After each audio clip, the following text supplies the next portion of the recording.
नमस्कार मंडळी, आज 15 ऑगस्ट स्वातंत्र्य दिन. स्वातंत्र्य दिनाच्या माझ्याकडून तुमच्या सर्वांना हार्दिक शुभेच्छा. 15 ऑगस्ट हा दिवस आठवला तर शाळेचे दिवस आठवते.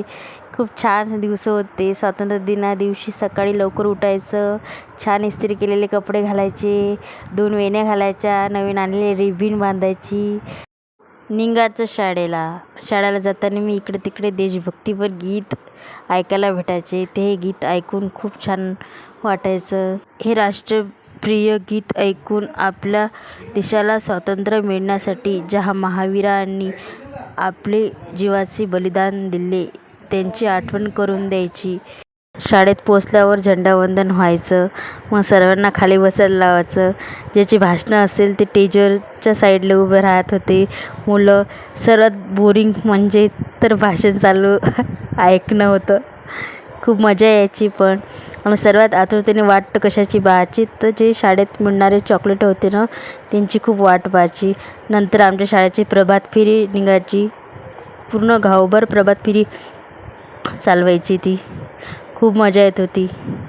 आणि त्यात घोषणा चालू असायची, भारत माता की जय. खूप छान वाटायचं. ते दिवस राहिले. आजकाल प्रभात फेरी दिसत नाही जास्त करून. एकामागे एक चालत रांगेत सर्व गाव फिरून येणं प्रभात फेरीत खूप मजा यायची.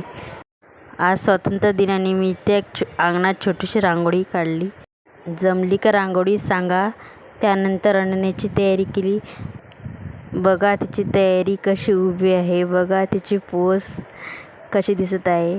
मग नंतर आम्ही शाळेत गेलो. बघा कशी सजावट होती त्या शाळेत. नंतर सर्व मुलं बसले होते. भाषण चालू होतं लहान लहान मुलांचे. खूप छान भाषण दिली मुलांनी. आरण्यासुद्धा छान बसली होती, ऐकत होती. तिला शाळेत खूप साऱ्या चॉकलेटही मिळाल्या. खूप आनंद झाला होता तिला. त्यानंतर तिने मला चॉकलेट दाखवले. कशा बघावर एकामागे एक तिने रेल्वे गाडीसारखी चॉकलेट ठेवल्या. असा माझा आजचा ब्लॉग आवडला असेल तर प्लीज चॅनलला सबस्क्राईब करा, शेअर करा, कमेंट करा. धन्यवाद. भेटूया नवीन ब्लॉगमध्ये. बाय.